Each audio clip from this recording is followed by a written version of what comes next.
ವ್ಯಕ್ತಿಗಳ ಕೈಯಲ್ಲಿ ಸಿಕ್ಕು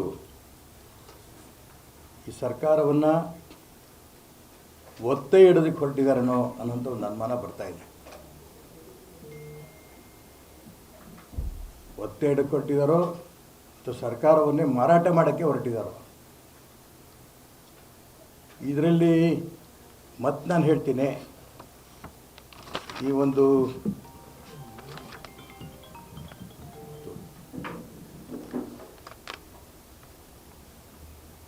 ಈ ಬಾಂಬೆಯ the Tata power company limited,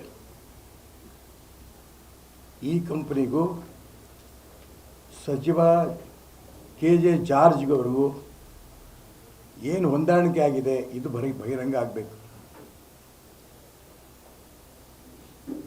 ಇಷ್ಟು ವರ್ಷ ಸರ್ಕಾರ ವಿದ್ಯುತ್ತನ್ನು ನೇರವಾಗಿ ರೈತರಿಗೆ, ಕೈಗಾರಿಕೋದ್ಯಮಿಗಳಿಗೆ, ಎಲ್ಲ ಗ್ರಾಹಕರಿಗೆ ನೇರವಾಗಿ ಕೊಡ್ತಾ ಇದ್ದಿದ್ದು ನಾವು ಕಂಡಿದ್ದೇವೆ. ಸರ್ಕಾರದ ಲಾಭ ನಷ್ಟ ಸರ್ಕಾರ ಆ ಕಡೆ ಗಮನ ಕೊಡ್ತಿತ್ತು.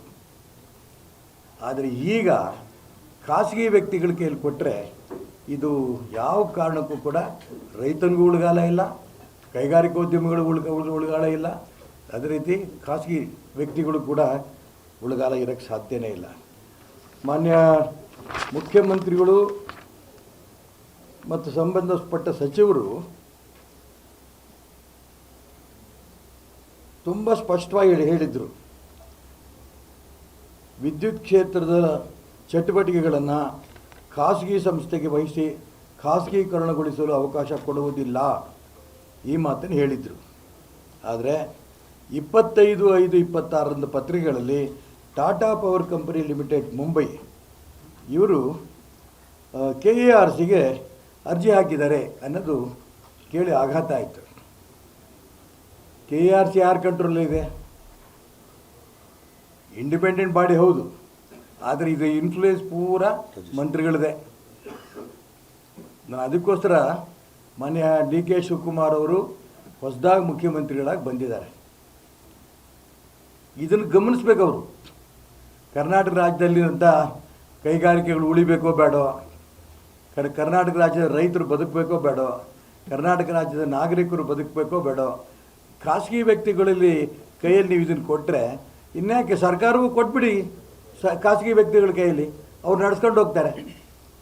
ನಿಮಗೆ ಹಣದ ಅವಶ್ಯಕತೆ ಇದೆ ಅಂತ ಅಂದಾಗ ಯಾವುದೇ ಅಧಿಕಾರವನ್ನು ಇದ್ದಂಥ ಸಂದರ್ಭದಲ್ಲಿ ಅಡ್ಮಿನಿಸ್ಟ್ರೇಷನ್ ಮಾಡೋ ದಿಕ್ಕಿನಲ್ಲಿ ವಿಫಲರಾದರೆ ಸರ್ಕಾರವನ್ನು ನಡೆಸೋದು ನಿಮ್ಮ ಕೈಲಿ ಆಗಲ್ಲ ಅಂತ ಒಪ್ಕೊಂಡಂಗೆ. ಇದು ಏನಾದರೂ ಕೂಡ ಇದಾದರೆ KERC ಮುಖಾಂತರ ಅಬ್ಜೆಕ್ಷನ್ ಕಾಲ್ ಮಾಡಿದ್ದಾರೆ, ಇದೆಲ್ಲ ಹೇಳಿದ್ರು ಇವರು. ಅಬ್ಜೆಕ್ಷನ್ಗಳು ಎಷ್ಟರ ಮಟ್ಟಿಗೆ ಅಬ್ಜೆಕ್ಷನ್ಗಳನ್ನ ಅವ್ರು ಬೆಲೆ ಕೊಡ್ತಾರೋ ಬಿಡ್ತಾರೋ ಗೊತ್ತಿಲ್ಲ. ನಾನು ಕೂಡ ಒಂದು ಅಬ್ಜೆಕ್ಷನ್ ಹಾಕ್ತಾಯಿದ್ದೀನಿ, ಇದು ಯಾವುದೇ ಕಾರಣಕ್ಕೂ ಮಾಡಬಾರ್ದಂತೆ. ನಾನು ಎನರ್ಜಿ ಮಿನಿಸ್ಟರ್ ಆದಂಥ ಸಂದರ್ಭದಲ್ಲಿಂದ ಅಲ್ಲಿಂದ ಇಲ್ಲಿ ತನಕ ಏನು ಅನುಭವ ಇದೆ ಅದನ್ನು ಕೋಟ್ ಮಾಡೇ KERCಗೆ ನಾನು ಅಬ್ಜೆಕ್ಷನ್ ಕೂಡ ಹಾಕ್ತಾಯಿದ್ದೀನಿ. ಅದಕ್ಕೋಸ್ಕರ ಇದರಿಂದ ಯಾರ್ಯಾರಿಗೆ ತೊಂದರೆ, ಅವರೇನೋ ಕಾರ್ಮಿಕರಿಗೆ ತೊಂದರೆ ಅಂತಂದರು. ಬರೀ ಕಾರ್ಮಿಕರಿಗಲ್ಲ, ಇಡೀ ರಾಜ್ಯದ ಎಲ್ಲ ವರ್ಗಕ್ಕೂ ತೊಂದರೆ ಆಗುತ್ತೆ. ಕಾಂಟ್ರಾಕ್ಟರ್ಸ್ ಅಸೋಸಿಯೇಷನ್ನವ್ರು ಕೂತ್ಕೋತಿಯಾರಲ್ಲಿ ಇಡೀ ರಾಜ್ಯದಲ್ಲಿ ಎಷ್ಟು ಜನ ಕಾಂಟ್ರಾಕ್ಟರ್ಸ್ ಇದ್ದಾರೆ? ಗುತ್ತಿಗೆ ಕಾರ್ಮಿಕರು 15,000. ಅವರಷ್ಟಾಗಿ ಎಷ್ಟೆಷ್ಟು ಜನ ಕೆಲಸ ಮಾಡ್ತಾ ಇದ್ದಾರೆ? ಎಷ್ಟು ಜನ ರೈತರಿಗೆ ವ್ಯತ್ಯಾಸಗಳಾಗ್ತಾ ಇದೆ? ಎಷ್ಟು ಕೈಗಾರಿಕೆಗಳು ವ್ಯತ್ಯಾಸ ಆಗ್ತಾ ಇದೆ? ಅದಕ್ಕೋಸ್ಕರ KERCನವರು ಅಬ್ಜೆಕ್ಷನ್ನು ಕರೆದಿರೋದು. ಆಮೇಲೆ ಯಾವ ಕಾರಣಕ್ಕೂ ಕೂಡ ಇದನ್ನು ಅರ್ಜಿನೇ ಒಪ್ಕೋಬಾರ್ದಿತ್ತು. ಸರ್ಕಾರ ಮಾರಾಟಕ್ಕಿದೆ, ಯಾರು ತೊಗೊಳಕ್ಕೆ ತಯಾರಿದ್ದೀರಾ ಅಂತ ಕರೆದಂಗಿದ್ದು ಅರ್ಜಿ. ಯಾವ ಕಾರಣಕ್ಕೂ ಇದು ಆಗಬಾರ್ದು. ಅದಕ್ಕೋಸ್ಕರ ನಾನು ಇದು KJ ಜಾರಿಗೆ ಹೇಳಿದ್ರೆ ಅರ್ಥವೇ ಇಲ್ಲ. ಯಾಕೆಂದರೆ ಈಗಾಗಲೇ ಈ ಶರಾವತಿ ಪ್ರಾಜೆಕ್ಟ್ ಬಗ್ಗೆನೂ ನಾವು ನೋಡಿದ್ವಿ. ಎಷ್ಟೇ ನಾವು ವಿರೋಧ ಮಾಡಿದ್ರು ಕೂಡ ಅವ್ರು ಮತ್ತೆ ಹೋಗಿ ಮಾನ್ಯ ಮುಖ್ಯಮಂತ್ರಿಗಳ ಮುಖಾಂತರ ಪ್ರಧಾನಮಂತ್ರಿಗೆ ಪತ್ರ ಕೊಟ್ಟು ಬಂದು ನೋಡಿದ್ದೀವಿ ನಾವು. ಮತ್ತು ಇದು ಆ ಬಗ್ಗೆ ಆಗುತ್ತೆ ಜಾರ್ಜು.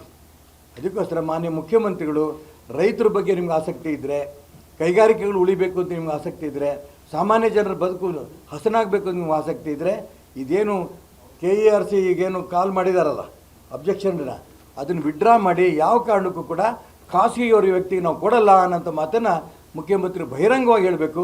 ಇಲ್ಲಾಂದರೆ ಇಡೀ ಕರ್ನಾಟಕ ರಾಜ್ಯದಲ್ಲಿ ಜನ ದಂಗೆ ಹೇಳಂಥ ಪರಿಸ್ಥಿತಿ ಬರುತ್ತೆ. ಈ ಎಚ್ಚರಿಕೆ ನಾನು ಕೊಡೋಕ್ಕೆ ಇಷ್ಟಪಡ್ತೇನೆ. KERCಗೆ ನಾನು ವಿದ್ಯುತ್ ಮಂತ್ರಿ ಆದಂಥ ಸಂದರ್ಭದಲ್ಲಿ ಅನೇಕ ಖಾಸಗಿ ಕಂಪ್ನಿಯವ್ರು ಬಂದು ಭೇಟಿ ಮಾಡಿದ್ರು. ಆ ಸಂದರ್ಭದಲ್ಲಿ ನನ್ನ ಗಮನಕ್ಕೆ ಬಂದು ಏನು ಅರ್ಜಿ ಹಾಕಿದ್ದಾರೆ ಹರಿದು ಬಿಸಾಕಿ, ಇದನ್ನು ಕನ್ಸಿಡರೇ ಮಾಡಬೇಡಿ ಅಂತ ನೇರವಾಗಿ ನಾನು ಹೇಳಿದ್ದೆ. ಹಾಗಾಗಿ ಮಾಡಲಿಲ್ಲ. ಅವತ್ತಿಂದ ಇವತ್ತಿನ ತನಕ ಕೂಡ ಕರ್ನಾಟಕ ರಾಜ್ಯದಲ್ಲಿ ಇದಾಗಿಲ್ಲ. ಖಾಸಗೀಕರಣಕ್ಕೆ ನಾವು ಬೆಂಬಲ ಕೊಟ್ಟಿಲ್ಲ. ಯಾವುದೇ ಪಕ್ಷ ಇಲ್ಲಿ ಪ್ರಶ್ನೆ ಬರಲ್ಲ. ಯಾವ ಪಕ್ಷ ಮಾಡಿದ್ರೂ ಕೂಡ ಅದು ದ್ರೋಹ. ರೈತರು ಮಾಡೋದಂಥ ದ್ರೋಹ, ಜನರು ಮಾಡೋಂಥ ದ್ರೋಹ, ಅದೇ ರೀತಿ ಕೈಗಾರಿಕೆಗಳು ಮಾಡೋಂಥ ದ್ರೋಹ. ಅದಕ್ಕೋಸ್ಕರ ನಾನು ಈ ಪಕ್ಷ ರಾಜಕಾರಣ ತನಕ್ಕೆ ಇಷ್ಟಪಡಲ್ಲ. ನೇರವಾಗಿ ನಾನು ಮುಖ್ಯಮಂತ್ರಿ ಹೇಳೋಕ್ಕೆ ಇಷ್ಟಪಡ್ತೀನಿ. ಬೇರೆ ಬೇರೆ ರಾಜ್ಯದಲ್ಲಿ ಯಾವುದೇ ವ್ಯಕ್ತಿಗಳು ಗಮನಿಸಿದ್ದನ್ನು ಅದನ್ನು ಇವರು ಸಪೋರ್ಟಿಂಗ್ ಡಾಕ್ಯುಮೆಂಟ್ ಮಾಡಿಕೊಂಡು ನಾವು ಆ ರಾಜ್ಯದಲ್ಲಿ ಮಾಡಿದ್ದಾರೆ, ಅದಕ್ಕೋಸ್ಕರ ಇಲ್ಲಿ ನಾವು ಮಾಡ್ತೀವಿ, ಅಲ್ಲಿ ಒಳ್ಳೊಳ್ಳೆ ಕೆಲಸ ಮಾಡಿದಾರಲ್ಲ, ಅದಕ್ಕೆ ನೀವು ಗಮನಕ್ಕೆ ತರಲ್ಲ. ನಾನು ಈ ರಾಜ್ಯದ ಮುಖ್ಯಮಂತ್ರಿಗಳಿಗೆ ಕೇಳೋಕ್ಕೆ ಇಷ್ಟಪಡ್ತೇನೆ. ಬೇರೆ ರಾಜ್ಯಗಳದ್ದು ಏನು ಮಾಡಿದಾರೋ ಬಿಟ್ಟಿದ್ದಾರೋ ಅವ್ರು ಹಾಳಾಗೋಗಲಿ, ನಮಗೆ ಸಂಬಂಧ ಇಲ್ಲ. ನಮ್ಮ ರಾಜ್ಯದ ರೈತರು ಉಳಿಸಿ, ನಮ್ಮ ರಾಜ್ಯದ ಕೈಗಾರಿಕೋದ್ಯಮಿಗಳು ಉಳಿಸಿ, ನಮ್ಮ ರಾಜ್ಯದ ಜನರನ್ನು ಉಳಿಸಿ. ಇದು KERCನವ್ರನ್ನ ಏನು ಕನ್ಸಿಡರ್ ಮಾಡೋಕ್ಕೆ ಹೊರಟಿದ್ದಾರಲ್ಲ, ಇದನ್ನು ಯಾವ ಕಾರಣಕ್ಕೂ ಅವಕಾಶ ಕೊಡಬಾರ್ದು. ಇದು ನಮ್ಮ ಒತ್ತಾಯ.